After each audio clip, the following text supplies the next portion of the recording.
మన ప్రభువును రక్షకునైన యేసుక్రీస్తు నామంలో ఈ వీడియోని వీక్షిస్తున్న మీ అందరికీ ప్రైజ్ ద లార్డ్. ఈరోజు మానవుడు అనుభవిస్తున్న మరొక విషాదకరమైన లేకపోతే బాధాకరమైన కృంగుదలకరమైన విషయం ఏంటి అంటే టెన్షన్స్,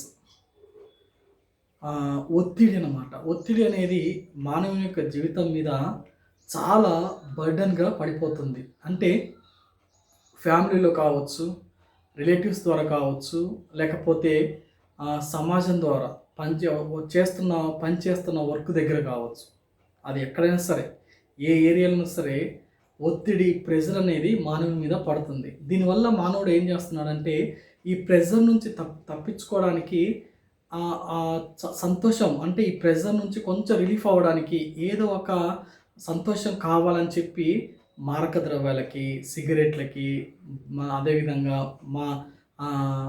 తాగుడికి, అదేవిధంగా గుట్కాలకి, అదేవిధంగా సినిమాలకి, బ్యాడ్ ఫ్రెండ్స్కి, తర్వాత బ్యాడ్ రిలేషన్షిప్స్కి, ఈ విధంగా మానవుడు ఆ కొంత ఉపశమనం కోసం, ఆ ప్రెజర్ నుంచి కొంచెం రిలీఫ్ అవ్వాలి అని చెప్పేసి చిన్న చిన్న పాపాలతో స్టార్ట్ చేసి ఆ పాపాలకే బానిసైపోతున్నాడు.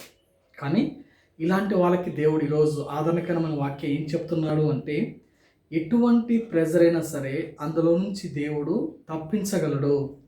నిజానికి యేసుక్రీస్తు ప్రభు వారు పడ్డ ప్రెజర్ ఈ లోకంలో ఎవరు పడి ఉండరు. రేపొద్దున యేసు ప్రభు వారిని శిలువ పైన తీసుకెళ్ళిపోతారు, ఆయన చంపుతారు, ఈ విధంగా చేస్తారని చెప్పి తెలుసుకున్న తర్వాత ఆయన గెత్సెమనే తోటలో చాలా ప్రెజర్, ఒత్తిడికి లోనయ్యాడు. ఎంత ఒత్తిడి అంటే ఆయన చెమట కూడా రక్త బిందువుగా మారిపోయిందంట. అంటే నరాల్లో నుంచి టెన్షన్ ఎంత వచ్చిందో.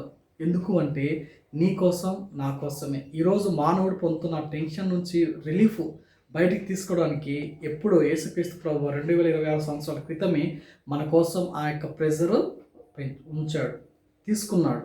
అయితే ఈరోజు మనకు ఆదరణకరమైన వాక్యం ఏంటి అంటే, అలాంటి దేవుడు ఏం చెప్తున్నాడంటే, ఎవరైనా సరే ఇలాంటి ప్రెజర్తో, ఒత్తిడితో భారం మోసుకుంటున్నారా, ఆ సమస్త జనులారా నా దగ్గర రండి, నేను మీకు విశ్రాంతిని కలుగజేస్తున్నాను అంటున్నాడు. ఎప్పుడైతే మనం యేసయ్య దగ్గరికి వస్తామో ఆ ప్రతి ప్రెజర్ నుంచి మనల్ని విడుదల చేసి విశ్రాంతినిచ్చి మనల్ని దీవిస్తాడు. ఇటువంటి కృప దేవుడు మనందరూ దయచేయును గాక. ఆమేన్. Praise the lord.